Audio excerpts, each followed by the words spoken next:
ஒரு காட்டு பகுதியில ஒரு பெரிய மரம் இருந்துச்சு. அந்த பெரிய மரத்தோட பொந்துல ஒரு வயசான ஆந்தை வாழ்ந்துகிட்டு இருந்துச்சு. ஒரு நாள் காலையில அந்த ஆந்தை தன்னோட பொந்துல தூங்கிட்டு இருந்துச்சு. அப்ப அங்க வந்த வெட்டுக்கிளி கீ கீ கீன்னு கத்திக்கிட்டே இருந்துச்சு.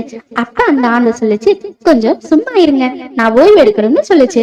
அதை கேட்ட வெட்டுக்கிளிக்கு கோபம் வந்துருச்சு. இந்த மரம் என்ன உனக்கு மட்டும் சொந்தமானதா என்று கேட்டு சண்டைக்கு போயிடுச்சு. புத்திசாலியான ஆந்தை முகஸ்துதி செய்ய ஆரம்பிச்சுச்சு. அடடா, முதல்ல நீங்க போட்ட சத்தம் இப்ப சங்கீதமா கேக்குதுன்னு சொல்லுச்சு. ஆந்தையோட பேச்சுல மயங்கி போன வெட்டுக்கிளி அன்னைக்கு முழுக்க அங்கேயே இருந்து கத்திக்கிட்டே இருந்துச்சு. அப்போ சூரியன் மறைஞ்சு ராத்திரி வந்துச்சு. வெட்டுக்கிளிக்கு கண்ணு சுத்தமா தெரியல. ஆனா இரவுல வேட்டையாடுற ஆந்தைக்கு நல்லா கண்ணு தெரிஞ்சிச்சு. டக்குன்னு அந்த வெட்டுக்கிளி மேல குதிச்சு அதை நசுக்கி கொன்னுடுச்சு.